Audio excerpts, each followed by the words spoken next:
socialization, social interactions, talking about the role of media in today in contemporary society, and then have a lecture on social inequality that tied up the first half of the semester. And so now we're pivoting into obviously another series of substantive topics that are going to continue to explore social inequality and media and socialization, social interactions, and culture, but we'll do so through some of the major sort of contemporary fields in sociology. So today we'll be looking at the topic of work, and then we have families for our next lecture, and then we're knocking off the education, health, and crime as three of sort of the major large institutions, social institutions in society that, again, all of us, our lives sort of intersect with. And we're looking at those through the lenses of sociology, but also through the lenses of the themes from the first half of the class. So I don't have a lot of other sort of major, admin sort of announcements. There is a tutorial number 4, that's at 11 or 11:10 to be precise, right after this class. Yeah, I did post partial slides, but I will post them again because somebody did let me know a little bit back that when people join, even a minute or two after something is posted, they don't see the chat history. So here's available again. So today we're pivoting. I mean, it's a really sort of seamless transition to go from talking about inequality. Part of that conversation around inequality was what is inequality, talking about different forms of inequality around, for example, income and wealth, talking about inequality in the context of Canadian society, some of the different sort of definitions around that, some of the policies and ways of sort of looking at that, and then looking at inequality through a global lens. So looking at global stratification, global inequality, which in many ways is even more acute than the inequality that's present sort of just within the boundaries of sort of Canada.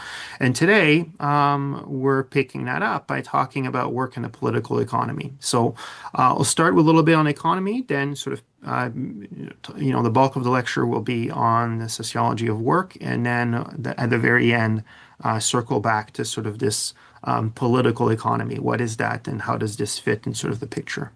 So without further ado, the economy, there's a bunch of different definitions for it. You're talking about the economy, you're talking about social arrangements.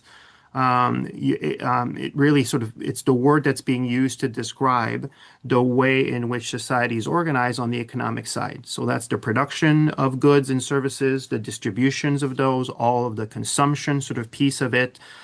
So the economic activity that's present of sort of how, people not just sort of live their lives, but how they get their hands on various kinds of things in order to live their lives, and what is the process by which these things are created, they're manufactured, they're transported, and then they carried over to individuals.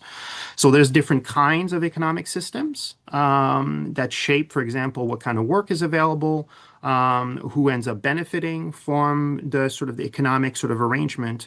And one of the main questions for us today is, again, how do these economic systems shape inequality, right? How do they shape inequality, as discussed sort of last week, and how they shape inequality and in the lives of everyday people, the quality of life they have, the opportunities that are there.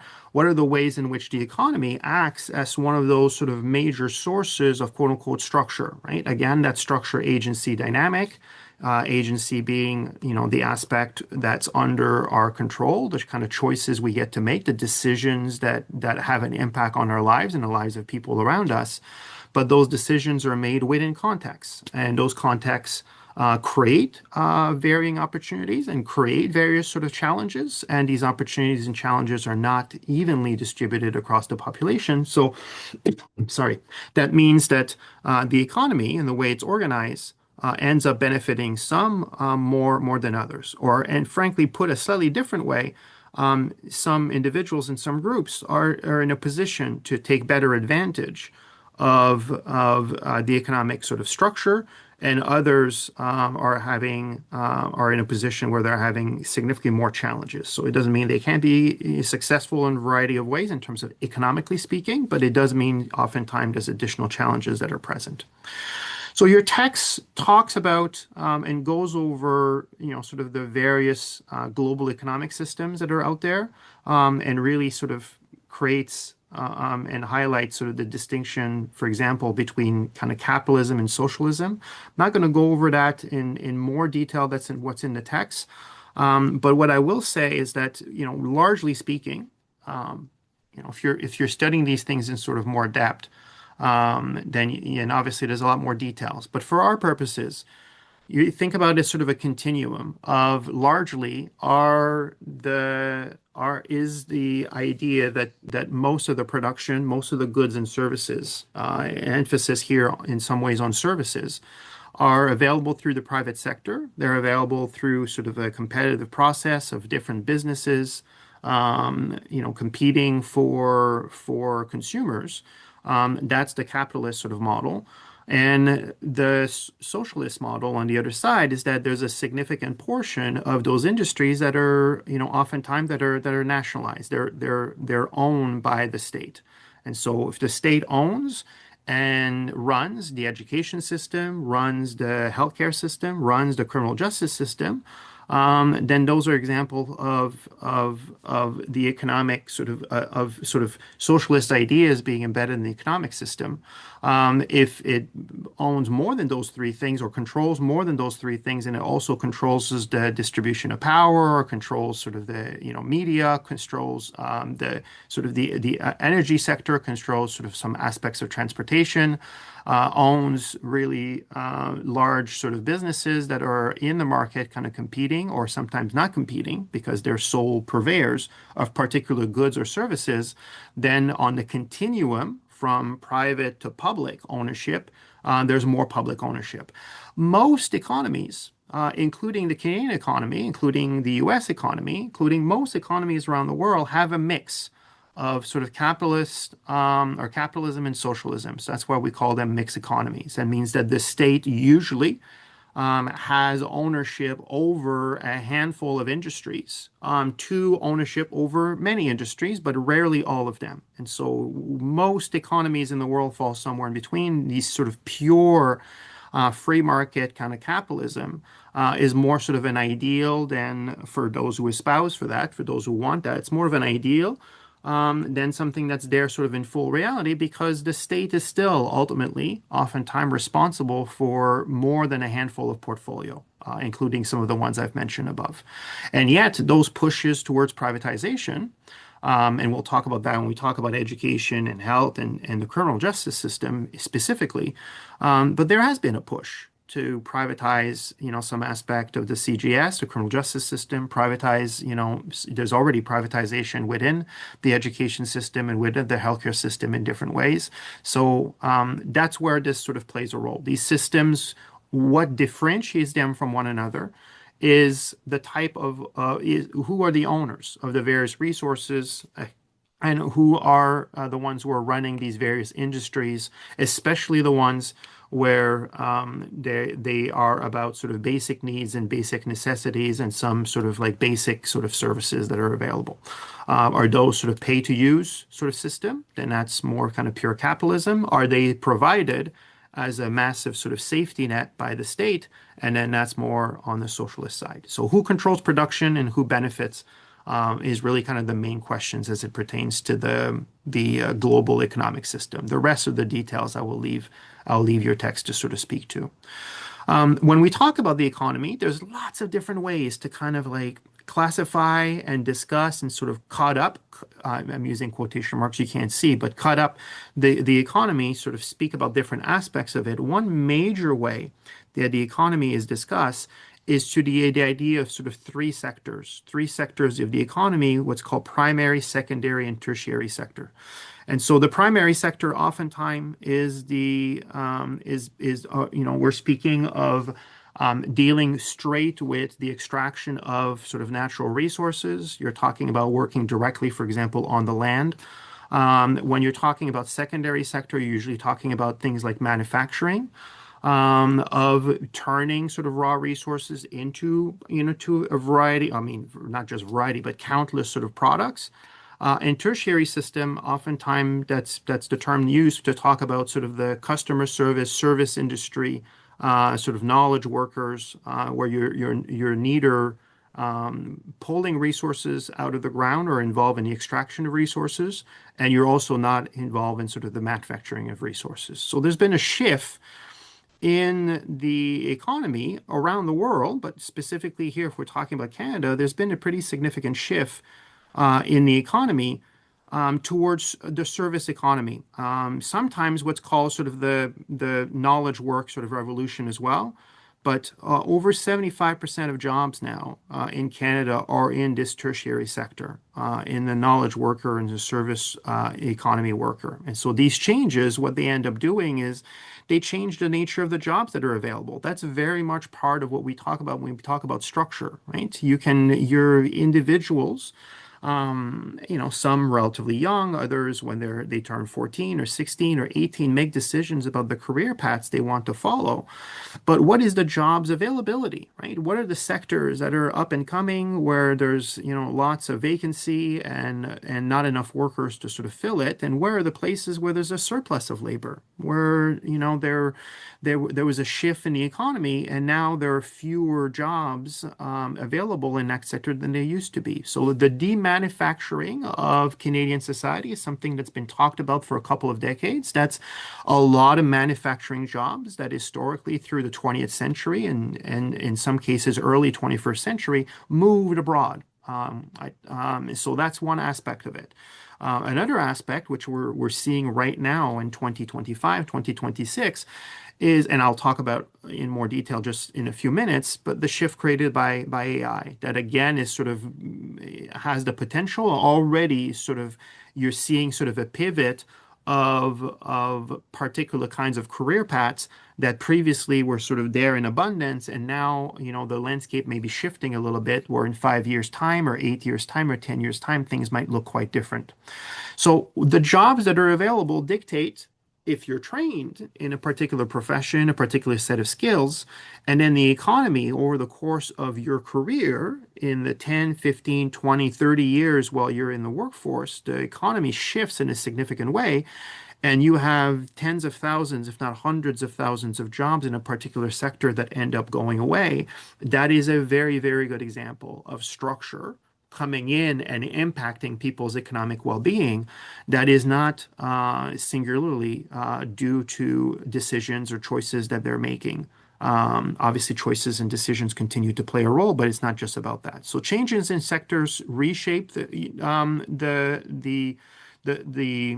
job quality that are available, again, the skills that are necessary to be there, and then it continues to have an impact, for example, on economic inequality, as some of these shifts are sometimes, historically speaking, towards quote unquote better jobs that are better paying with better benefits and more permanency and more stability that are more desirable. And yet, some of these shifts are also shifts towards more precarity, towards fewer benefits, towards lower pay. And so that's what we mean by impacting the both the job quality and the economic inequality that's tied to these changes. There is a lot here of statistics on this table. You, of course, again, don't have to remember sort of any of those. This is from StatsCan. It's a breakdown of different employment, and really it's tracking changes over a relatively short period of time. We're talking about 12 years. So it's tracking jobs in 2012 versus jobs in 2024 in a variety of different sectors and where the growth is, where there's been the most growth. So if we take a quick snapshot of where things sort of happen, where there's been really a significant amount of growth, you're looking at the construction sector, has had a really significant amount of growth. Professional, scientific, and technical services, healthcare is a really big one, and then public admin. So there's been through this. We know that, and that was sort of the previous slide, that there's been a growing concentrations of jobs towards sort of the knowledge worker service sectors. And again, these shifts are sort of pointing to, in many cases, in really significant transformation of sort of the underlying aspect of sort of the economy. I like numbers, so occasionally I just sort of like to see sort of big picture. The slide is not providing sort of any different insight than what I've been talking about so far. Um, but it does speak, I've said this a few times now, to this notion of sort of job quality. So good job versus bad job is not really like a major sort of technical term as a social scientific term. And yet, when you talk to people, and you ask them about their satisfaction with their work currently, with their work from 5 years ago, with their work from 10 years ago, what they would aspire to have in an ideal way, whether or not they feel like they're, underemployed, meaning like their skill set that they have is not really being taken advantage of right now, meaning that they're working at a job and their career path that's only taking advantage of a fraction of what they're able to do. All of these go into discussions of what are good jobs or bad jobs. And so some of the ways in which this gets end up sort of getting measured is a good job is associated with higher pay. That's, first and foremost, that's one of the big things that Canadians, of course, not just Canadians, but the focus here is on Canada, are looking for in terms of surveys is they want a job that compensates them, well. And if there's a job that compensates them better, they usually associate that with having a better job. But it's not the only criteria. Or a criteria that's really important to people is autonomy. That was always the case, but really spiked up around, in 2020 and right after in the years since COVID, that a lot of folks, including in sort of the younger generations of workers, are pursuing career paths and pursuing jobs that will provide them where there might be a trade that's happening where they may take a slightly lower pay in exchange for significantly more flexibility, more autonomy. So the good job, the flexibility and autonomy is not quite the same thing. So there's flexibility. Autonomy means that you're at your job and yes, you have tasks to do, you have a project to work on, but you're not being micromanaged every minute, every hour of every day. There is autonomy in the job. There's independence in the job to kind of pursue the work in the ways that you can. And you don't have somebody standing right over your shoulder who is monitoring you sort of nonstop. And you do have that in certain types of jobs. And usually people rate better jobs as having more autonomy, more stability, less precarity, meaning that there's fewer chances of being let go. So that's an important thing. And then advancement. People identify a good job as one where if they do well, and if they do well for a certain period of time, there's going to be an opportunity either within the company they're in right now, or horizontally, meaning jumping from one company to another, that their experience and their time invested for at the beginning of their career will pay off in positions with, again, better pay, better benefits, more responsibility. So the job has advancements as a possibility within it. And of course, this is contrasted by the other side of the equation, which is what Canadians sort of rate as less desirable, or what they call bad jobs, which is oftentimes the opposite here, sort of lower pay, routine tasks, doing the same thing over and over and over and over and over again. So whether it's knowledge work or whether it's, working with your hands work, in both those sectors, there's career paths, there's jobs where, every week, every month, you're doing something maybe a little bit different. There's different project, there's different aspects. And then there's other kinds of jobs where Monday through Friday or Monday through Saturday or Monday through Sunday, that it's the same thing over and over and over again. In some extreme cases, a person is being tasked to do, a handful of things, three or four things, and that's what they do all day long, and that's what they do all week long, that's what they do all month long. So that's the definition of routine task. Precarity is the idea that the job is not secure, that one could lose it, or that you don't know where your next kind of paycheck might kind of come from. And then limited mobility means that there's a bunch of jobs in the Canadian economy that really don't lead to advancement. You may have a really small raise, once in a while, but you can be in the same job doing the same thing for years and years and years and years. And it's not really a situation where there's significant advancement opportunities. So again, one of the questions, one of the moments here is to say, so how does again, the economy play a role in producing more of the kinds of jobs that are desirable, or how does the economy produces more of the kinds of jobs that are undesirable, that people, ideally would not want to have, but oftentimes they have to settle for those jobs, either because of, again, the skill sets that they have, the experience that they have, or because better jobs are just not there. They're just not present. There's just not enough of them. And so there could be 100 really qualified workers, but if there's only 55 jobs that are desirable for those workers, then only 55 of them can get them. And then you have another 45 people who have to settle for something else because those opportunities are not there. So this is again how the economy sort of intersects with what you have sort of for people. And then the last sort of piece here I'm bringing up is the notion of sort of de-skilling. That's talked about in your text. And I'm going to come back to this sort of in a moment when I talked about mechanization, but it's a really kind of important sociological analysis. The idea that purposely you've had some jobs where the tasks that need to be done were broken up into really small parts, and then you're putting workers in a position where they're really learning and they're really in charge of, or they're really sort of completing one particular task. And because they're doing only one task and one task only, then it simplifies what otherwise would be like, okay, there's 20 or 30 or 40 different things that need to be done in this job. There's only sort of a handful. By simplifying the task, you're reducing kind of worker control. You're also reducing the impact of sort of losing that worker. You're making it more easy to be able to sort of replace them, because then you need to replace them by somebody else who's going to come in and learn and be able to do only this one or these two things. So de-skilling is sort of a process over time where in some industry, in some places, the first place where sort of was this noticed in sort of a major way is sort of the assembly line and manufacturing plant.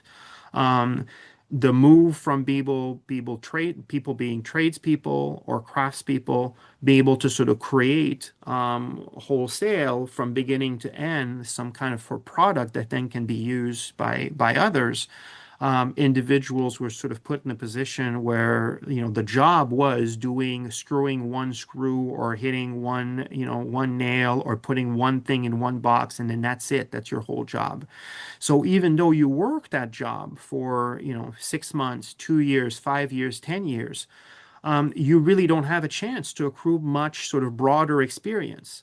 Absolutely, Julie. This 100% relates to Marx's concept of alienation, because it's the idea that while you're there, physically you're there, if all you're being asked to do is to take one thing and put it in something else, like take one item and put it in a box, and then the conveyor belt continues and you put the same thing in a box and the same thing in a box, it doesn't really matter how many years you've been putting this one item into the box, because you're like that skill set that you're quote unquote developing at the workplace is not really transferable anywhere else.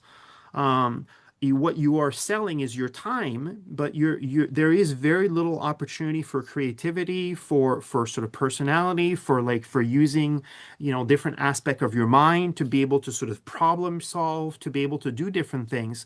And so you become, and this is more complicated than that, but Marx speak to this as talking about it as being alienated from the product of your work, because even though you were involved in the manufacturing of a car, you were involved in the packaging of, I don't know, board games, your role in that was so small, in some ways so inconsequential as an individual, that it's very difficult for somebody to feel pride in sort of what they're doing. In fact, one of the aspect of being alienated from your work is that you can, in many ways completely shut your brain off. Like you're just there going through sort of the motion of what needs to be done. So Jana is asking, what is the difference between descaling and specialization in production?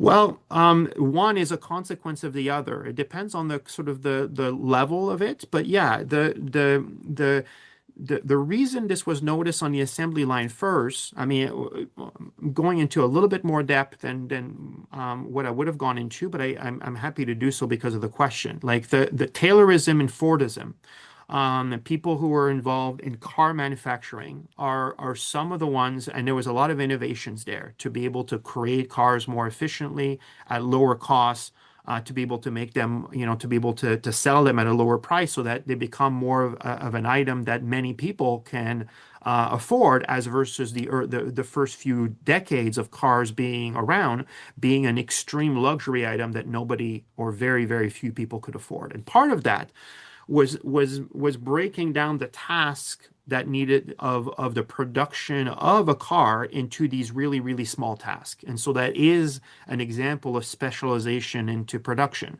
And so the goal of that is to decrease costs, and to increase efficiency, and to be able to sort of get goods, be able to produce goods at a lower price point, so you can sell them, relatively speaking, at a price point that makes it that you're creating a broader consumer base. That is from a production side. That's the specialization of production and why you're doing that. The impact that this has on worker, and if Ken, this is not sort of a coincidence. Part of lowering costs is lowering labor costs. Is not needing to pay people as much, because what you're asking them to do is very simple. And because of that, the workers are relatively easily replaceable. They're interchangeable with one another. It's not the same thing as hiring someone to do some major renovation work in your apartment, in your house, doing some renovation in the bathroom or in the kitchen. That requires a bunch of different skills in order to kind of do that and do that well. There's a lot of ways to screw that up.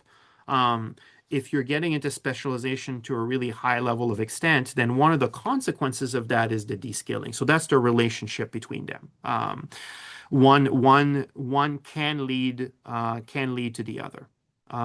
So Lola's saying it's kind of the same concept, analyzed a different way. So thank you. Yes, that's a more succinct way to sort of express what I'm expressing here. So one of the reason I'm emphasizing this here is that the presence of desirable job or undesirable job, is in many of these things are not random. They're baked into the way in which the economy works. And so when the goal, and of course that is the major goal for corporations, for businesses, is to be able to do well for the owners, do well for its shareholders, you want to minimize as much as you can the costs, and you want to be able to maximize your return on investment. You want to be able to say, how do I produce these goods or provide these services at the lowest possible cost?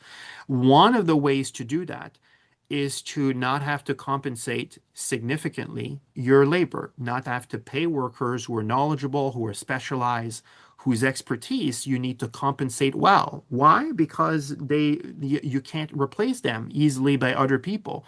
That level of competency and that level of expertise is not widely sort of available out there. But this is not just a sort of like it's identifying the go-getters versus the ones who are not motivated.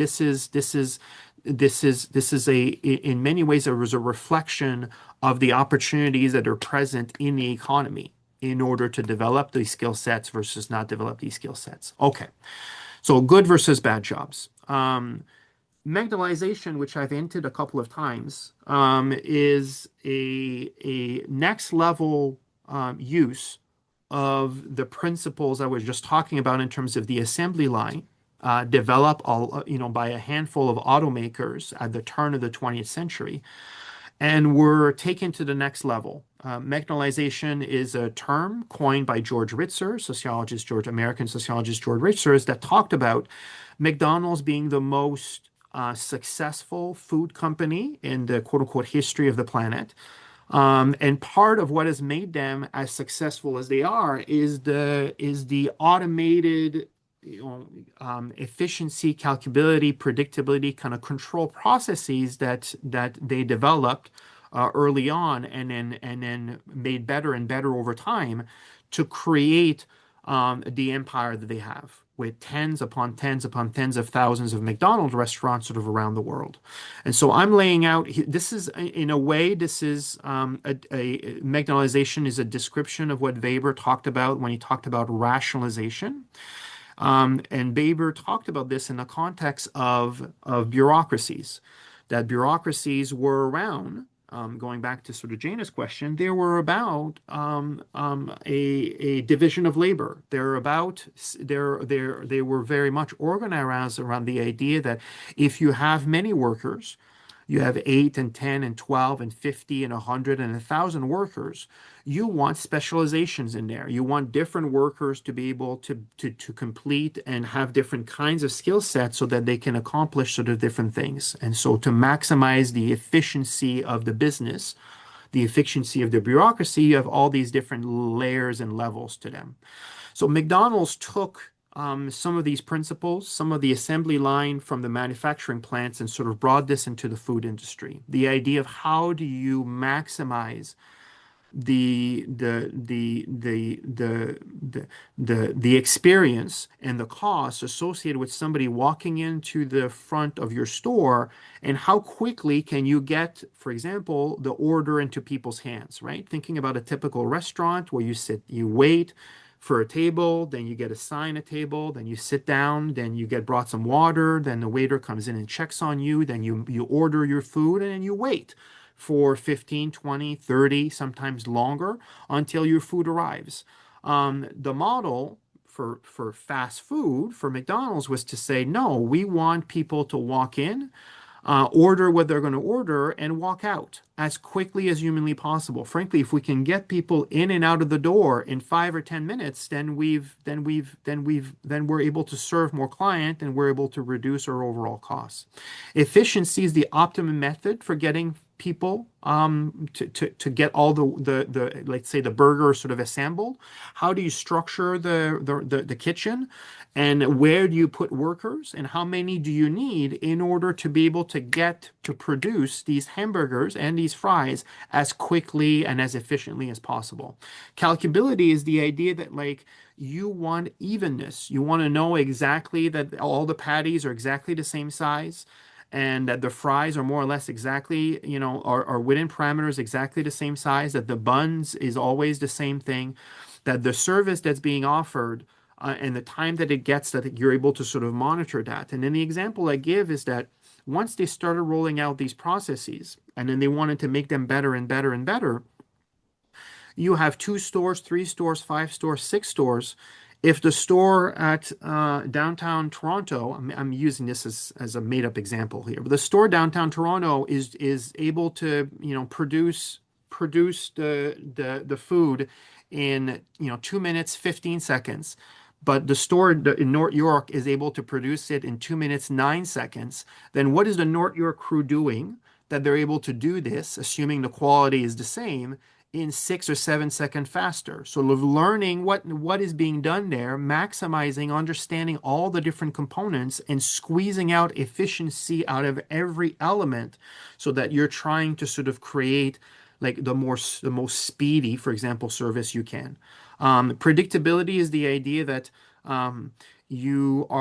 while there's differences in terms of if you cross countries, for the most part, whether you go to, and there's 100 McDonald's plus in Toronto, but you go from one McDonald to the next, that you don't have the kind of variability that says, well, a Big Mac tastes better on Shepherd than it does on Queen Street, or the Big Macs in the east end of the city are better than the ones on the west end of the city.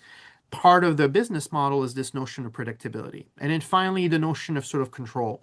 Standardize and uniform employees that are interchangeable, finding the ways in which non-human technologies can come in and do the job better than human beings, but really kind of transforming the employee experience where it doesn't matter if it's Lola or Julie or Jana that's working today. That has no impact on the quality of the food, or it's not supposed to have an impact on the quality of food or the quality of service. That these workers, their role is broken down so much that they become fully interchangeable with one another. That unless somebody is learning or somebody's screwing up, it really doesn't matter. Like whoever is there is able to do the job and is able to do the job in the exact same way. So essentially, it's turning human beings with all of their, again, experience and skill set and creativity and all of that. And then it's flattening that up so that all the differences between them becomes inconsequential. It doesn't really matter, at least on sort of the frontline sort of piece of it. So that's McDonaldization. Work becomes, to a really large extent, is this notion that work becomes more control, more routinized, and less sort of autonomous. Yeah, yeah. Wilting flower, I think, is a pretty good visual analogy for that. So that's Magnolization. Why is it called Magnolization? Because they're not the only ones who've done this. It's the idea that, like, okay, they're a company that really took these processes and made them and pushed them to the next level, which then were adopted more broadly within the fast food industry and the growth, effectively, of sort of the modern kind of fast food industry. But it's the idea that George Ritzers and others have analyzed that the principles that were used by McDonald's in the fast food world were expanded and were adopted well outside that sector. And so you see signs of what I talked about here in the healthcare system, in the education system, in the criminal justice system, of efficiency and calculability and predictability and control. Again, not to the, always to the exact same extent, but that this has influenced the structure of work in these other domains as well. And that gets us to a more recent transformation. So I talked about assembly line at the turn of the 20th century and talked about magnetization, which in many ways sort of came in the middle to second half of the 20th century.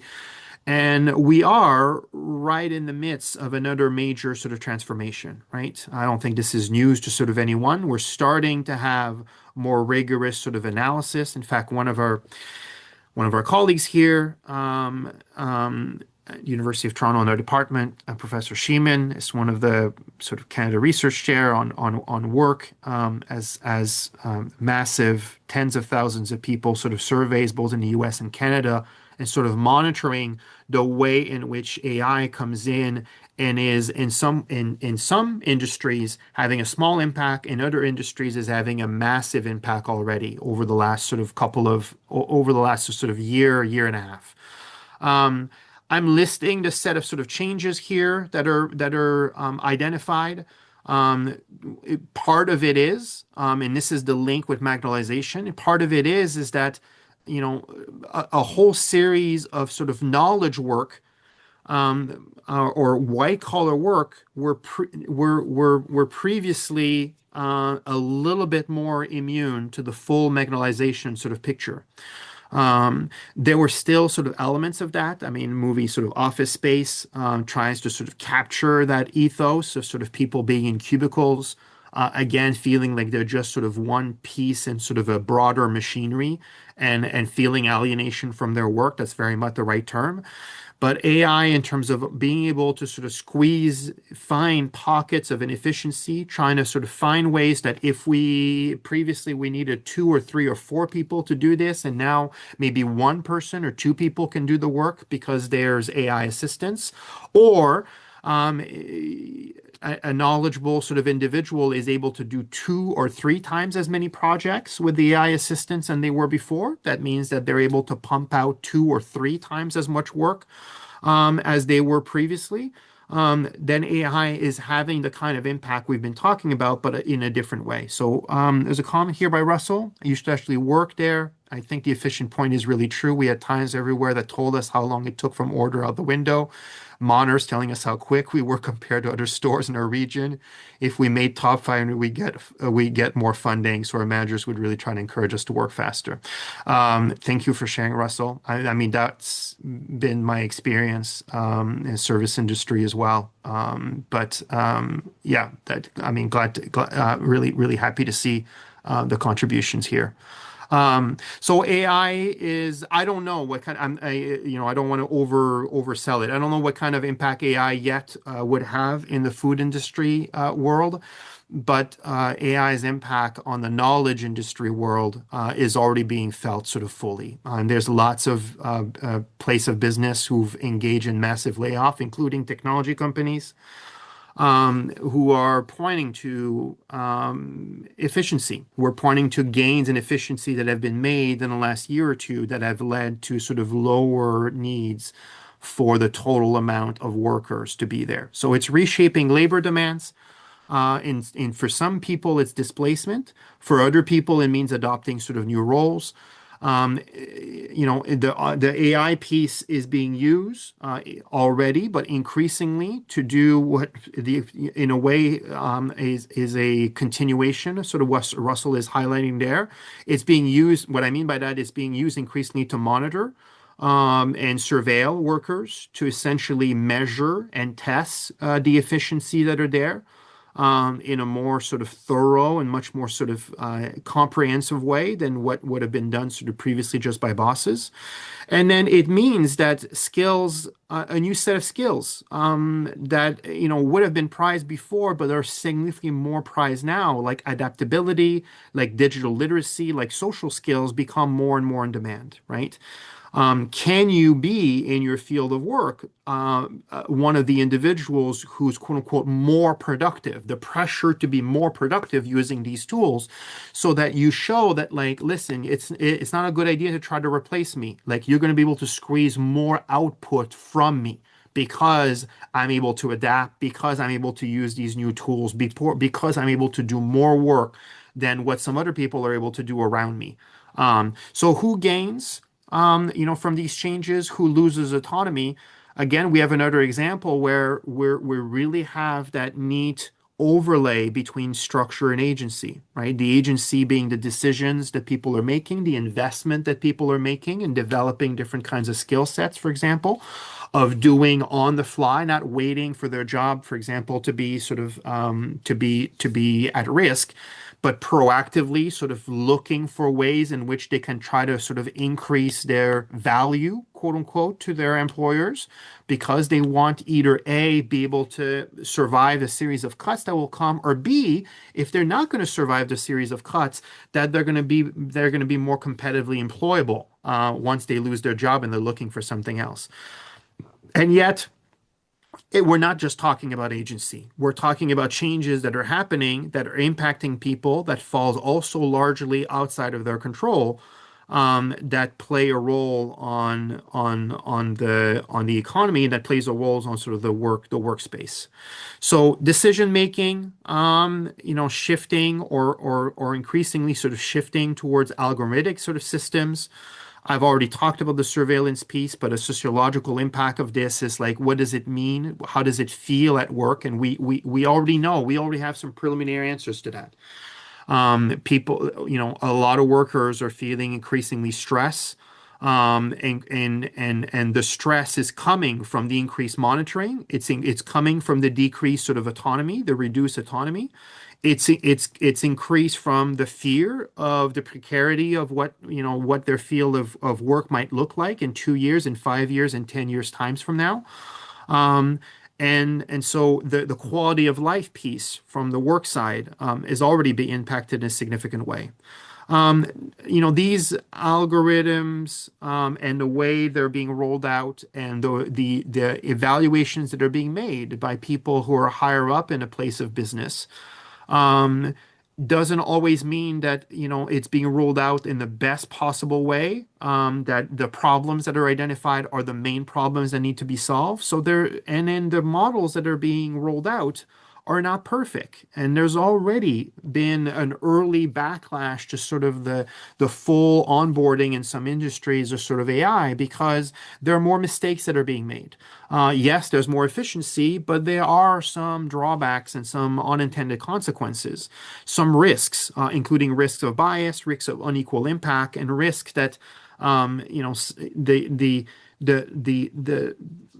shift that's taking place um, is not being rolled out in a way that always follows the principles of sort of fairness and equity, and in the name of sort of an objective sort of set of efficiency measures. But there's embedded in there the fact that there's human beings involved in those decisions, and human beings have their perspectives on things, and sometimes their perspectives are a partial sort of take on the whole thing, and then end up being not as holistic as you would want it to be. Now, the collective response has been muted so far, and what I mean by that is that this is happening so quickly that in many cases, what you have is you haven't had a lot of quote unquote collective response. You've had sort of individual sort of responses, but the collective response is still it's slow to manifest itself. And so what does that mean? That means resistance on the part of for sort of workers. What does that look like? Individuals worker may decide, individual sort of team may decide like we're going to adopt this or we don't think it's going to work. That's not always sort of form of collective response. On the regulation side, you see this, you haven't had a massive amount of sort of policies and new laws being rolled out in Canada, in the US, or elsewhere. In fact, in a handful of cases, at least in the US, there were some states that attempted to put some restrictions around some aspects of AI, and those restrictions or those regulations have been rolled back or are under threat. There has been a little bit of labor advocacy. One of the most clearest way where labor advocacy took place as a pushback to AI was in the arts field, when the actors and other creative types in the major labor unions in the U.S. Were renegotiating their last collective agreement. That was just within the last few years. There were significant fights taking place over the use of AI in the productions of TV shows and movies. And there was an attempt to engage in collective sort of advocacy to try, in the context of collective bargaining, to try to put some provision sort of around that. But it's still relatively new. So Julie says, Mom has mentioned that she had started getting more and more work emails where information is just plain incorrect in ways that a human would never be able to mess up with. It says customer service is absolutely horrendous now. I mean, that's definitely true. Your the ways in which yeah, I mean, I want to riff on this sort of a little bit, but I guess I need to stay disciplined.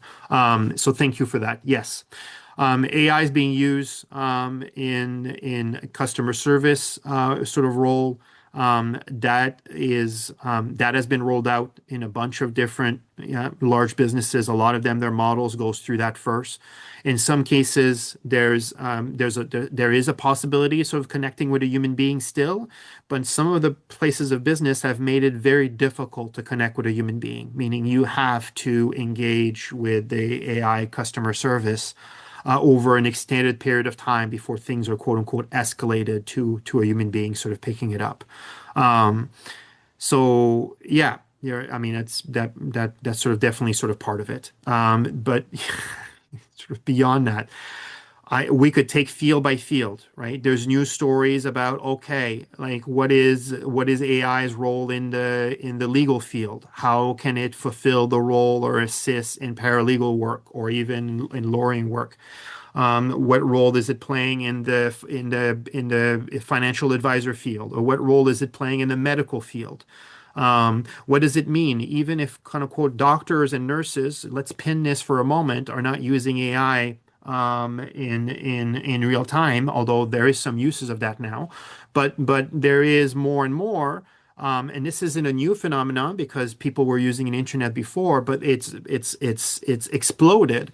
People are coming in with a significant chat GPT diagnostics that they're working with, and they're putting into their phone what their doctor are telling them in real time, and are pushing back on, well, what about this and what about this? So the experience of the healthcare system, just because of the patient side, bringing with them an AI assisted device or an AI assistant through the device is changing and transforming what the experience there can be for some.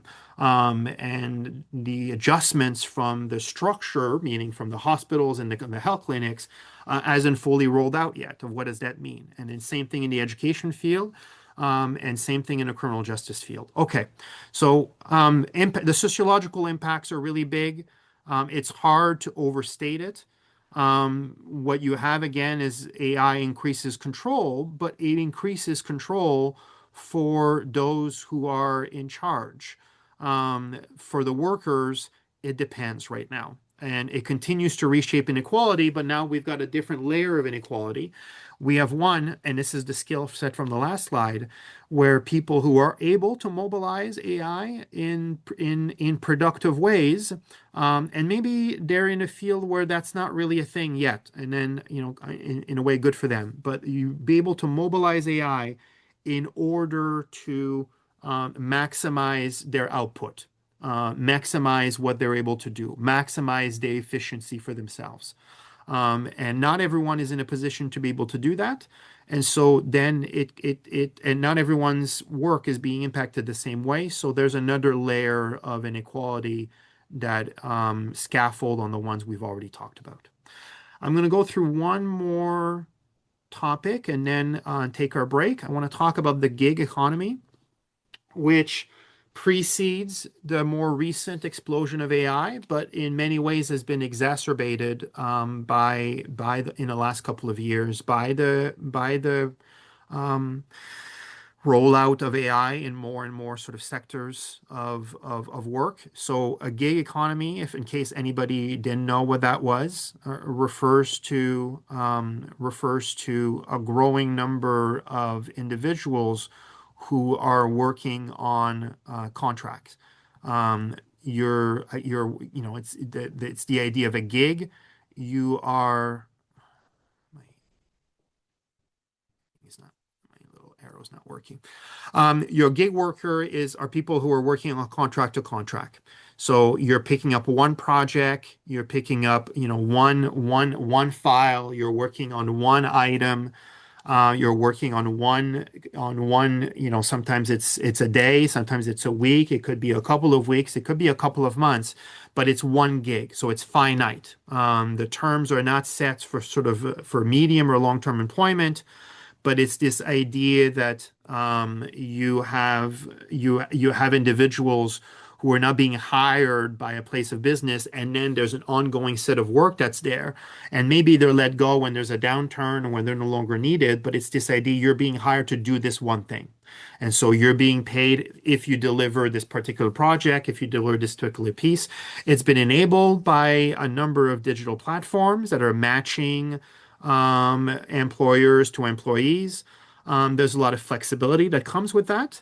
You have, some people who gravitate towards gig work on purpose because they're able to, charge more. They're able to extract more value out of their skill set, and they're able to choose and pick their clients, and they're not bound to any place of work for any longer than one project. And if it's not working out the way they want to, then they're able to do and move on to sort of something else. So there are some individuals, so I'm not going to read the whole. I mean, there's a really nice comment from Julie in the chat, but not unlike the devil's advocate about AI, the devil's advocate on gig work is the idea that you do have some folks who are benefiting from that arrangement and the folks who are benefiting from the arrangement are the ones who have a very high in demand skill set instead of experiences. that they're able to sell, they're able to market to a significant customer base who all want their services. So you see that in some of the trades. You see that in some of the trade and some of the blue collar work having to do with, construction and renovations and projects and contractors. That would be one examples where gig work it can be more worthwhile. That extra sort of flexibility and decision making and self-employment that comes with it can be a net plus. And you have that out of some, digital content creators or different consultants or different sort of artists who are sort of successful, who are able to leverage the gig work in a way that is not new, because some of those professions have been doing that for a long time, but in a way that's beneficial to the workers. For many, however, they find themselves in gig work not because they want to, but because that's what's available. In lieu of getting a permanent, not permanent, but a stable job that they could have for an extended period of time, what's available in the market is these contracts. And so it's contract or nothing for some people, which is why people are taking up contracts. A gig economy, again, is not a new phenomenon. So what we have here in terms of a graph is the percentage of people that fall under that definition. It was about 5.5% in 2005, and then it grew about essentially doubled over the course of that 15-year period. And the statistics are that while it peaked in 2020, because so many sort of classical sort of industries were closed or shuttered down or had gone down to sort of like really kind of minimal staffing, remote work, kind of people picking up, businesses just trying to kind of stay afloat by hiring people they could hire just to kind of get through the next 3 months, the next 6 months. So gig work reached its peak in 2020. The current numbers, at least the sort of latest numbers I had from 2023 and 2024, I was not able to sort of find from the same reliable source, but they're out there. They're about the same amount, which is around 8.5%. So we're it's not going back to 2005 numbers. It's a little bit less than one person out of 10. Hasn't quite reached the level of peak of 2020, which again, one more time, is an example of sort of this intersection and the role of sort of structure. COVID and the pandemic and what happened there, and the sort of massive closures of lots of different work and the restrictions around movement for people over an extended period of time it was outside of largely outside of everyday Canadians' sort of control, and yet it had a really significant impact on their lives, including on their health, including on their education, including on their work. So I've already mentioned the potential benefits. I'm just relisting them here. A lot of it is this notion of greater flexibility. So if you're doing gig work, then you get to say, you know what, I don't want to work for the next 4 weeks because I want to be able to go and travel. I want to go and visit family. If somebody can afford it, you don't have to ask for time off or risk losing your jobs because you're doing that. You get to set your workload. So this week you want to work more. The next month you want to work more and just putting in like extra time.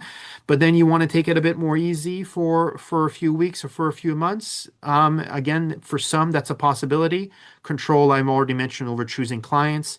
It is for some an opportunity to develop their experience, their CV, right? Taking up contracts is an opportunity to say, okay, I work for 5 different clients over 6 months, doing these different projects. Like it's a way to build up that CV in those early days when sometimes some other opportunities are not present. But again, the key tension there is flexibility versus stability. So the potential challenges are really also well known. Workers that are have fewer protections because a lot of the employment laws and employment policies are about the employee-employer relationship. And people who are temporary workers, people who are self-employed, picking up contracts, oftentimes don't always have all of those same protections. There's economic insecurity that comes from, and the platforms are trying to sort of take care of that a little bit, that they act kind of like the Airbnb, kind of the mediator in between. But there's still, people who are picking up gig work outside of these platforms. And so there's been issues around people talking about not being paid what they were owed, a place of business saying like this is not the level of work that we wanted, or renegotiating the terms once the work had been completed. Um, so that's an issue. Of course, the biggest issue is being able to find work. This is only a positive for the gig workers who have as much work as they would want. For the vast majority of gig workers, that is not the case. They're out there hustling, trying to get that next contract. And if you're out there hustling, trying to get that next contract, and you don't know where your next paycheck is going to come from, and it's been a week, 2 weeks, 3 weeks, 4 weeks since you've had your last paycheck, obviously, that can be quite difficult. There can be fewer concerns over safety conditions. I've already mentioned the weak dispute mechanisms, irregular hours and earnings is part of the economic insecurity. So again, you have the very same tension here, which is the tension between flexibility and precarity. So it shifts a lot of the risks. From a sociological perspective, looking at sociology of work, what gig work does is it eliminates a lot of risk for an employer, right? We're paying somebody just for a period of a contract, for a day, for a week, for a month. If they don't work out, we don't have any messy sort of severance. We're not carrying someone. We haven't paid to do all kind of training and onboarding. We don't have any situations where we have lulls in our business, but we are still carrying these permanent employees and we have to pay them because they're salaried employees, whether or not there's a lot of work or there's only a little bit of work. We're able to keep looking for cheaper and cheaper labor if we want to. If some of the workers we were hiring are pricing themselves out because now they're trying to charge us more, and there's a lot of people looking for work out there, we can keep going after people who are charging less. If again, the skill level that we need in order to work to be done is not at the highest level. Obviously, if we need something to be done well and it requires a really high skill level, then you can't cheapen out on that. So that's the potential sort of challenges that are associated with gig work. Okay, I'm going to take a pause here. It's 10:14. I'm going to come back 10:19 and continue a little bit with social work before I move into political economy. So I will be back in 5 minutes.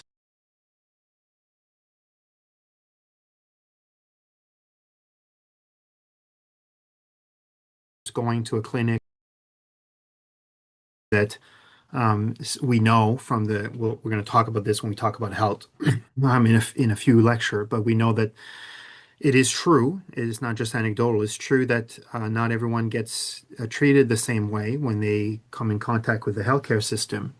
And would AI be potentially helpful in terms of helping patients advocate for themselves and have healthcare professionals take the problems that they are experiencing more seriously? I think that seems like absolutely that ought to be, at least the potential for that to be really helpful should be there. And I'm not using sort of language of potential to say that I'm skeptical of that, but just because I don't have research that I'm familiar with to kind of pull on that right now. So I'm sort of speculating, but my speculation would be that's an entirely correct, that would be the case. Um, and the reason I wanted to sort of speak to the comments here is because the focus of the presentation, the discussion of AI this morning, is in the context of work, and so it's in the context of the impact that this has on workers and the impact that this has on like the workplace.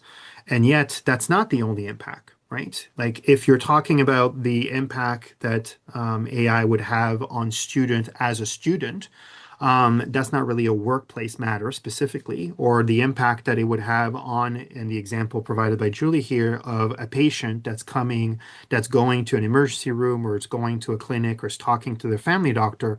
that would be a different sort of form of impact. The perspective that was presented is these are the waves or ripples that are happening for people who are working within those fields. And of course, a lot of the focus was on like workers. But yes, it isn't even playing devil's advocate, I guess would be my point. It's looking at the very sort of same scenario, but through the eyes of a different stakeholder, the eyes of the stakeholder of, okay, the healthcare system is people, is employees of all different kinds, but it's also customers, it's also clients, it's also people who come in and what is their experience with this. So yes, we were talking about earlier in the customer service example, AI is being used increasingly for customer service. It's probably already true. And again, I'm saying probably because I don't have that. I don't have a piece of research that I can pull from. So I want to make it clear when it's just me speculating versus like I know that this is something that's been found. But I would suspect it's much more frequent also for individuals to use AI as they make a complaint, as they call a city employee, as they engage with different services around the city, that they are rehearsing or they're getting information or they're getting assistance from an AI tool in order to know what to write it or how to approach it or what would be most convincing and so on and so forth. So the AI mitigation here is not just on the quote unquote worker side, but it would be impacting multiple different pieces, multiple different individuals. The right term here would be multiple different stakeholders in this field, in this situation. So I appreciate that. So thank you for pointing that out and bringing that forward. So what I have here as a graph is a graph of asking Canadians what is very important in the job. Um, and the only way to make sense of that graph is in relation to other things. And one of the reasons that this gets brought up is that yes, job security is good and pays well, were important, but there were a number of other things that people who currently had work. This is the context here. These are people who are currently sort of employed that what they privileged or what they really enjoyed, what they thought was really important about the job they had. So working with people that valued them, doing work that they thought was interesting, doing work that gave them a feeling of accomplishment. So essentially the opposite of sort of alienation. Good communication, coworkers, balance, work-life balance, which is something that gets talked about a lot. Not a theme I'm taking up today, but certainly sort of something that is getting a lot of has been getting is it has been getting and continues to get sort of a lot of attention. Allows people to develop skills. People are friendly and helpful. Freedom to the job. All of these are seen as sort of really really important for the work as well. So while pay continues to be, and especially for some where financial security is not something they've always felt, or they have high expectations for themselves or their family or their future family and what that will look like. That may end up being for some individuals much higher. But there's a really huge chunk of Canadians that like feeling appreciated at work, enjoying their work, and feeling good about the work that they have, like that was their ideal. Like that they would want that, they would prefer that, they would want to gravitate towards something like that.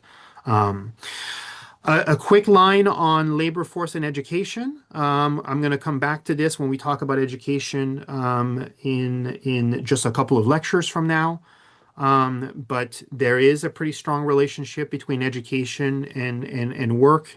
Two stats here: university educated workers, employment rate about just under 75% from the 2022 sort of numbers. That compares to 56% employment rate for people with a high school, and then 31.5% for people who have not completed high school. Um, we're oftentimes, and we're going to talk about this when we talk about education. So I don't want to say too much now, but oftentimes people will say, "Oh, well, you can be very successful without a university education." Well, that is 100% true. You can be.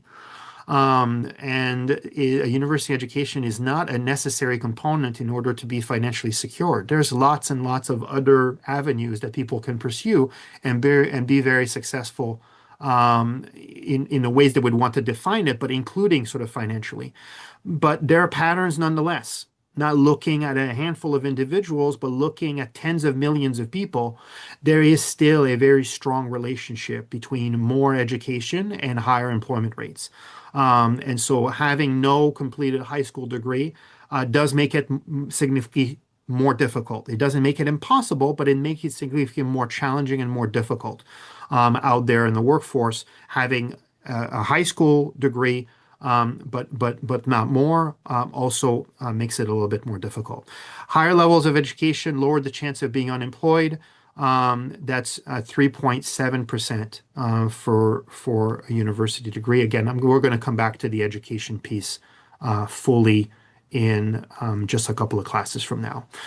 A little bit on the labor market. Is this single slide? It fits with the others, and only insofar as it's a, so far I'm talking a lot about the structure, almost kind of in a negative way, like what it's provide, what are the limitations or extra challenges. But a structure is never just a negative. Structure also is what presents opportunities, is what's present possibilities for people. It creates these channels that then individuals can kind of navigate through. Another part of the kind of the structure piece that's part of the labor work field is labor unions. Right? Labor unions are out there. Historically, they've played a really big role in making sure that there's a work week, that there's safety and there's safe conditions for work, much more widely available, that there's child labor laws. And in modern time, unions are out there representing and trying to sort of continue to fight for working conditions and wages. It's a collective bargaining process. In 2022, about 29% of Canadian workers belong to a union, but there's been a pretty significant decline. The membership went from 38% in the early 1980s to low 30% in 2015. So the numbers are going down. The sharpest decline is among younger men, 25-44. There's a significantly lower unionization rate in private sector versus the public sectors. There's a couple of different explanations for this. Unions are at their strongest when there's good, stable, paying jobs, where there is possibility of leverage on the part of workers. Anti-union sort of sentiment has sort of been growing. There's been, and this is connected to the discussion we had about media and what kind of ideas are propagated out there. But unions are usually not something businesses are super happy to have. Businesses have been for a very long time out there being anti-union and sort of downplaying the benefits of union and talking about how bad unions are.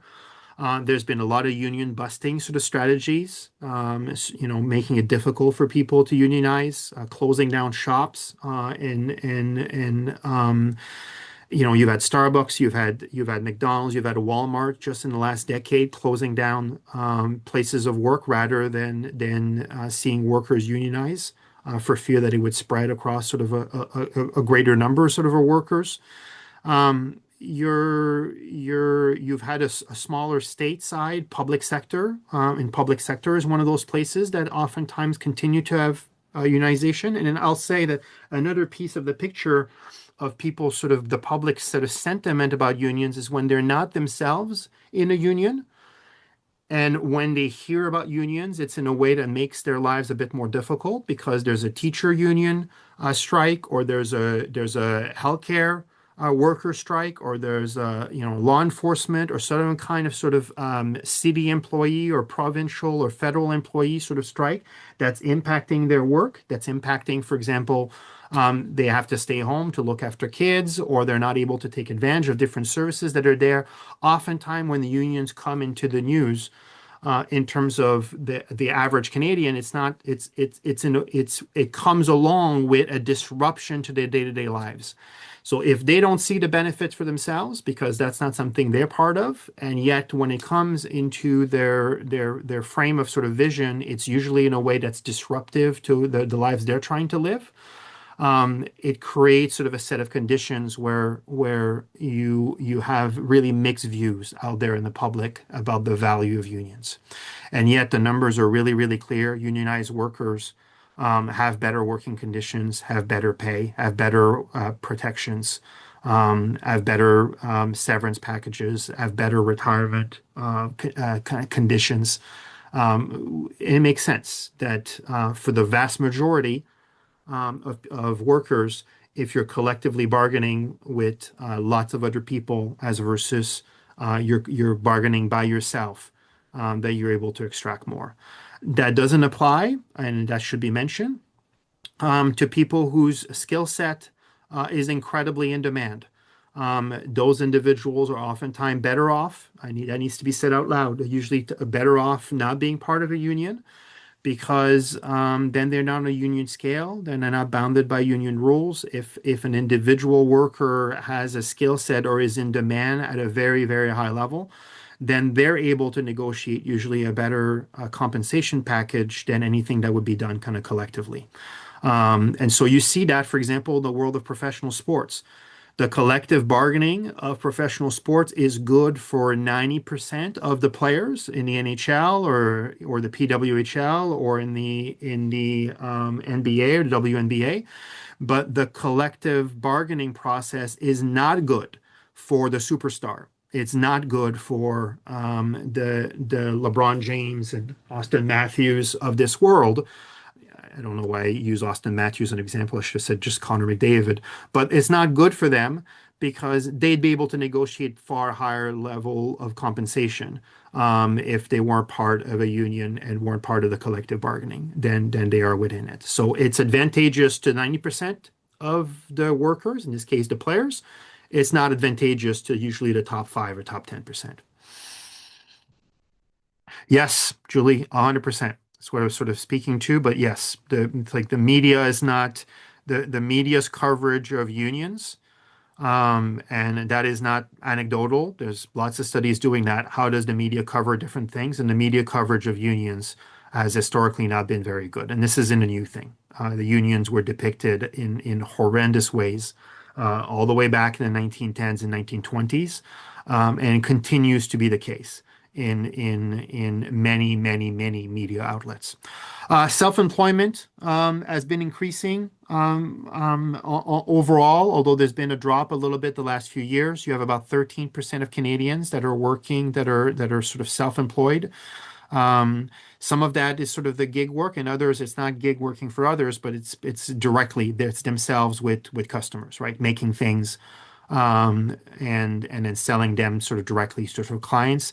There's lots of really interesting things about self-employment, but I won't be able to get into that here. The sociological perspective that are present in every chapter, I just have a pair of slides here sort of highlighting, what is the different ways in which work is approached through the 5 lenses we've been, I've talked about a couple of times, including in the media lecture, but in your textbook is there in every chapter. So I will leave the text to sort of give you the details on that. But functionalists are really interested in what are the functions of work beyond the fact that you're producing goods and services. What is the function of work for individuals and for society more broadly? Like work plays a really important part in the socializing process. Work integrates, it bounds people, it creates cohesion between individuals and others through their workplace. And that becomes a really important vehicle through which people kind of live their or experience their lives. Conflict theory is really interested, of course, in the process of inequality, but also alienation that was brought up in the comments sort of earlier, and we talked about briefly. Symbolic interactionists are interested, for example, in the way in which people interact at work. The sort of the day-to-day micro interactions that you have with coworkers, your peers, your bosses, and then if you are in a client or customer oriented role, then with clients. And then finally, it's really interested also in the way in which work is something that people attach to their sense of self, right? For many, not everyone, but for many, what people do for a living is a really central part of how they see themselves, right? I am a chef. I am a teacher. I am an accountant. Like those.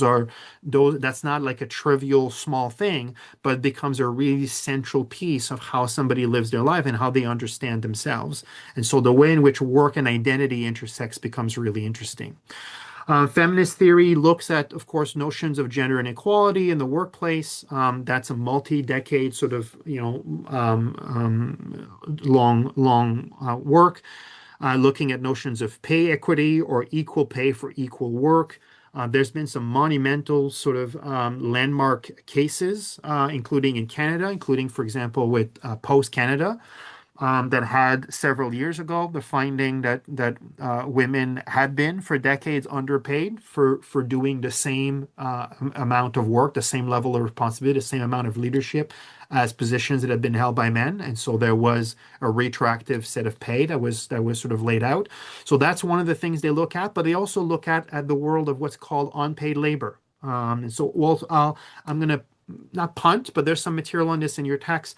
I'm going to talk about that when we talk about family on Monday. And finally, we have the post-structuralist perspective, which oftentimes is interested in sort of a discourse and how things are kind of constructed. And so the language around like what is a good worker versus a bad worker, which is different than a good job and a bad job, right? Like, what is a good worker? A good worker, a worker that's putting in extra time, a worker that picks up the slack, a worker that's willing to sort of stay behind if they need to, or working on a big project, they're willing to kind of come in and do extra work in the evening or on weekends, who just goes with the flow. Like, how is these ideas of like being a good worker versus a bad worker is? And then when individuals put boundaries that say, listen, I have other responsibilities. I have other obligations. Under what conditions do they then, are at risk of being labeled a bad worker, because they're putting boundaries around what they're able to do or what they're willing to do versus not willing to do. So the discourse sort of around that and convincing people that this is something they need to do. And then on the other side of it, this is the phenomenon of what's sometimes called quiet quitting. Um, which is the idea of like you're not quitting your job, but you're doing the minimum you need to be doing in order to keep your job. I'm going to do what I'm being paid for and not more than that. They're not going to extract like every aspect of myself if I'm not being compensated adequately for all of this. So there is this really sort of um, this is something for workers to be more attuned to when you're in an environment where there's a surplus of labor, where there's like 15 people willing to take your job at a drop of a hat. Then there's a bit less leverage for the workers. On the other hand, when you're in an industry or a time period where it's difficult to find good workers, then you have more leverage at in your place of work and your career set, and so people then can set more boundaries and ask for more. Okay, so then that leaves us to the last theme, and that's we're sort of right on time. It's talking about the political economy. So the title of the lecture is Work and Political Economy. So economy, that's a bit more straightforward. It's what I talked about at the front end, but political economy is more than that. Political economy is a term that speaks about the intersection essentially between politics and the economy. How our markets and institutions and then all the laws and policies that out there sort of interact.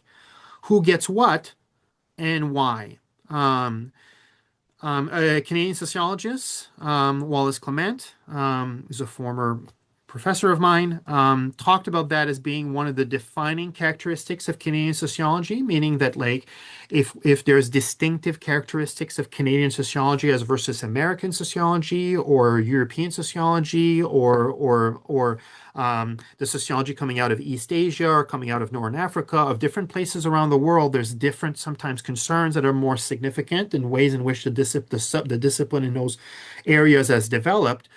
There has been and continues to be a really strong focus on what's called the political economy, really the intersection between power and governance. and the role that power and governance has on shaping things like inequality and on shaping things like work, which is the topic for today. So that's why this is how this fits with the discussion we've been having so far. So when we talk about politics, which we do not have like a full lecture on this semester, it's not one of the topics I chose to sort of have on the syllabi. Some hard choices that to be made. This is sort of a mini 10, 15 minute sort of overview of some things that kind of connect and intersect and that I think are really sort of important in the way in which I talked about global stratification as a piece of the stratification picture in our last lecture. So there's lots of different definitions for politics, and any of you who are pursuing a political science degree may cringe at the sort of simplicity here of some of the terms that I'm presenting, but it is sort of a flyover on some of this. But the idea that politics is a system through which power is exercised. Laswell defines it always like the Laswell definition. It's the who gets what and when and how. So it's the mechanism by which resources, including money, but not exclusively money, are distributed or decisions are being made for distribution in society. It connects directly to questions of inequality and economic outcomes because the laws and the policies play a really big role in that. This graph is a breakdown of the state, the various element of the state sort of in Canada, the executive branch, legislative branch, and judiciary branch.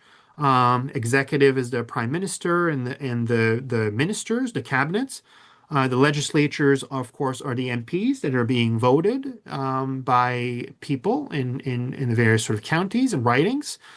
And the judiciary are the courts who interpret the laws when there needs to be adjudication, when there's disagreements about what the law says or whether it applies. And then connected to this is the bureaucracy, the entire sort of civil service aspect. These are the hundreds of thousands of people who work for the various governments in Canada, the government of Canada, and the different provincial governments, of course, including at Queen's Park in terms of the government of Ontario, and all the municipal governments as well. And then the coercive apparatus, which nationally, that's the various law enforcement agencies, but also military forces and military sort of in there. So from the law enforcement side, they're the ones who enforce the laws. So all of those branches together, that's the state. When we talk about the state, or we talk about like government, like the broad definition of it, it involves all of these different pieces. And on the other side of that is what's called civil society. Civil society is all of us who are not active member of the state apparatus, that are out there, who are obviously voting for different political parties, if we're voting, but voting for political parties when the time comes.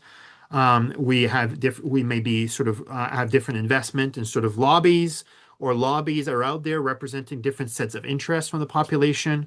Media, often, if it's not state-owned, is oftentimes a component of the civil society. Historically, media was seen to have a role to keep a watchful eye on the state and keep the state sort of accountable. There's questions on whether or not, media always plays that role anymore, but certainly there's different aspects of the media, including like citizen journalism, where there's definitely that's going on all kinds of platforms, including the Instagram and YouTube and TikTok, kind of keeping the state accountable by exposing what's happening and talking about what's taking place there. Public opinion is, even though we only vote federally once every 4 years, there are polls being done about Canadians' sort of view on things on a regular basis. There's polls coming out more or less every week on different aspects, and they continue to have a really big impact on government. And so, the premier in Ontario, Ford, releases, a news of something that will take place, and then sometimes there's a pretty significant backlash, like there was, for example, for the development in the Greenbelt, or the purchase of a private jet for the use of the premier and cabinet. and the sentiment is very quick and very negative, and then they backtrack and then they move away. And some other times, for a variety of reasons, people in charge don't let themselves be swayed by public opinion because they think what they're doing is the right thing to do. And then they'll worry about the consequences later. Obviously, that happens as well. And in social movements, is the gathering of individuals who are together collectively advocating for change. That could be a group of students advocating for change. That could be a group of workers advocating for change. That could be a group of any of the demographic groups that are advocating for better representation or better reflection of their needs than what is currently enshrined in policy or in laws. That all of those pieces together are part of civil society. And then the idea is that in a democracy, there's influence that's going in both directions, right? The state has an impact on civil society based on the decisions they're making and how they're implementing and how they're enforcing the laws and policies. But civil society in turn has an impact on the state. If you don't have a democracy, and there's many different types of democracies, not going to get into that right now, you have this two-way impact. If you do not have a two-way impact, if the civil society does not have a significant or threshold impact on the state, then usually you're looking at a political arrangement that's something else than a democracy. For example, a dictatorship, where the influence is mostly going in one direction, from the state to the people, and not in the other direction.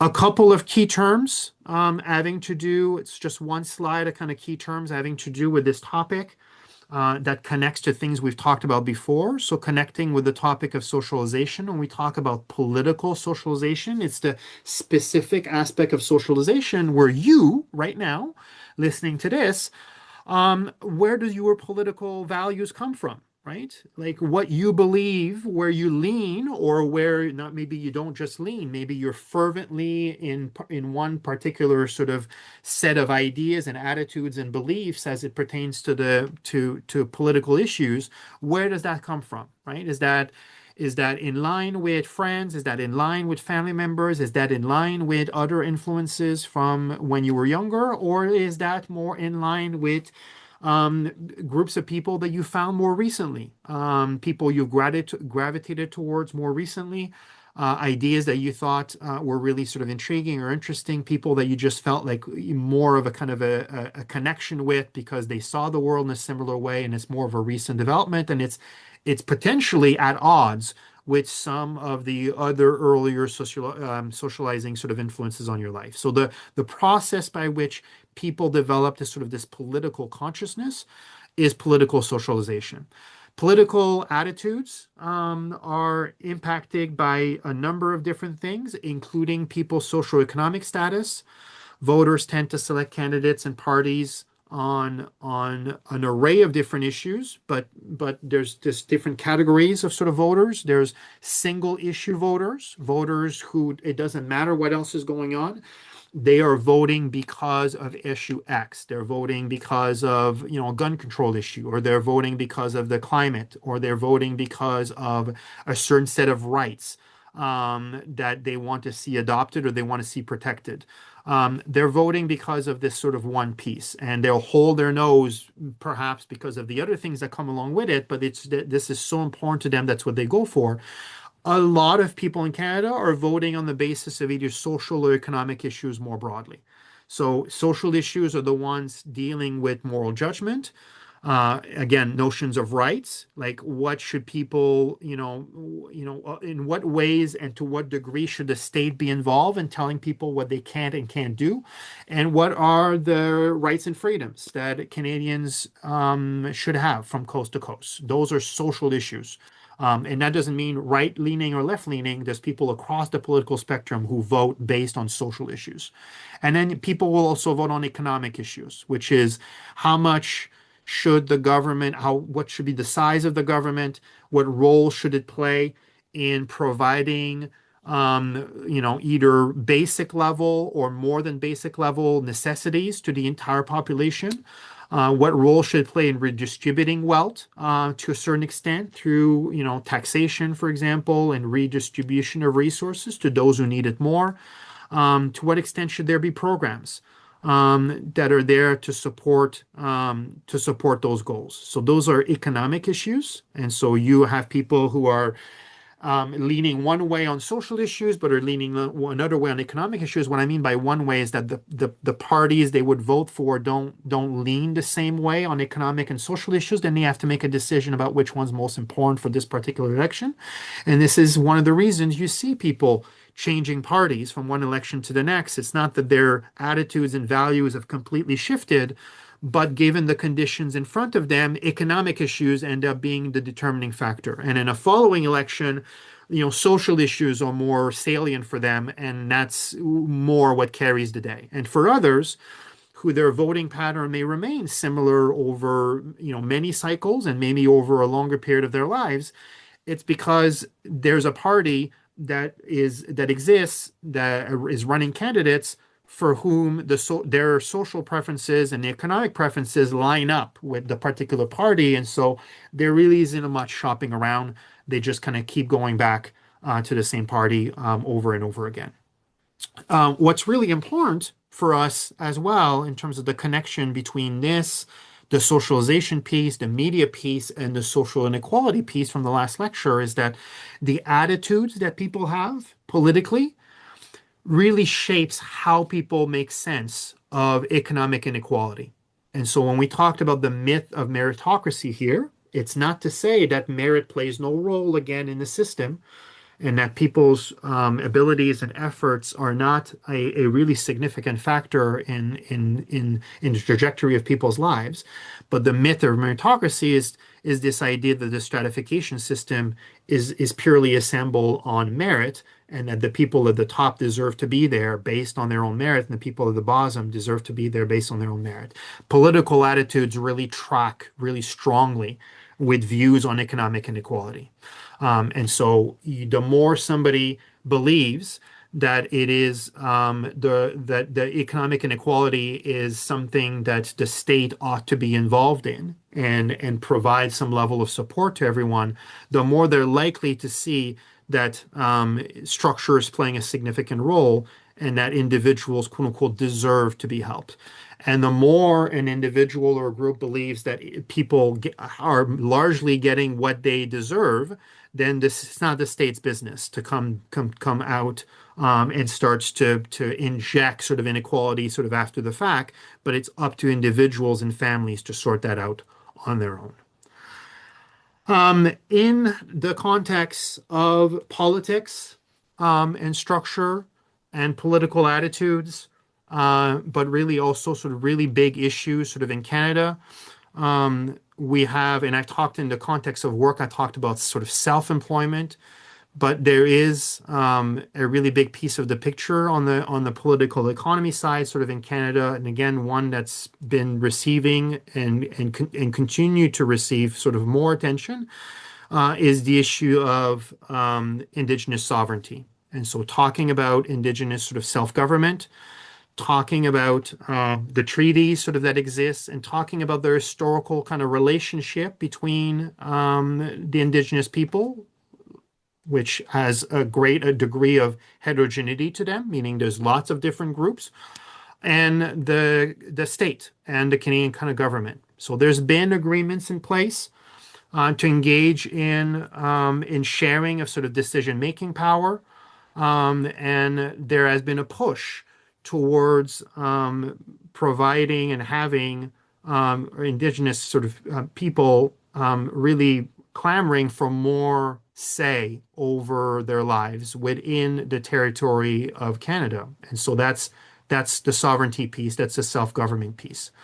Be able to make their own choices as it pertains to delivering programs and services, including, for example, how to support their culture and language, which are things that are done with the state is sort of involved in through support for different policies, through the education system, through the media, and other areas.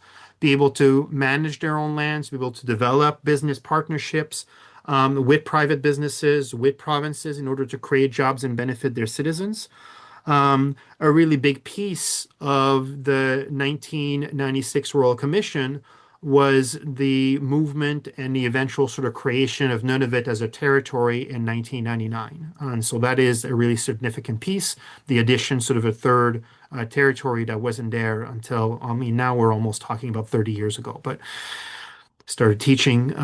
This was a sort of more recent development. There's 22 self-government agreements currently in Canada, and there's another nearly 200 negotiation tables that are sort of under play. Um, there's no self-government agreement that's possible without the states sort of signing off on them and Indigenous people, Indigenous groups, particular communities voting and passing that through. Again, they're negotiated within the confines of the Constitution. And once they're negotiated, once they're agreed upon, then they become binding. Indigenous law operates and is present. It's a thing. It operates in harmony within and with the federal and provincial laws. And when there is some discrepancy between Indigenous laws and federal or provincial law, and these issues have to do with culture and language, Indigenous law is being given priority. That's the setup that's been created. However, for issues having to do with the Charters of Rights and Freedom and the Human Rights Act, and other general laws like the Canadian Criminal Code, these continue to apply from coast to coast to coast to border, and are not in contra are at play whether somebody is part or not part of an Indigenous community. So that was the end of sort of the substantive piece. Sort of trying to tie it all together here. Um, the topic for today is work in the economy as a transition between the discussion of inequality that we had in the very last lecture and the movement towards the discussion of the different institutions, major institutions in contemporary society, including Canadian society, like work, family, education, health, and the criminal justice system. These are the five substantive topics we're taking up in the second half. Um, the bulk of today was about the field of work specifically, taking a handful of themes and looking at them in a little bit more detail. But it is connected. Work is connected to the economy. And in the Canadian context specifically, we oftentimes talk about political, this is from a sociological perspective. We talk about the political economy. We talk about the intersection, the marriage, if you will, using language from next class, the marriage between politics and the economy. And so the decisions that are being made at the political level are part of the structuring environment that impacts the economy that is not the economy has a life on its own outside of the rules and the decisions of the state. States need to be attuned to the broader global economy, for example. But the state and the economy both are structuring sort of pieces that impacts the lives of individual Canadians. The very tail end of here, talking about political socialization and talking about Indigenous self-government are not specifically having to do with work, but they're part of the broader theme of work/political economy. The discussion, the reflection for today is think about a job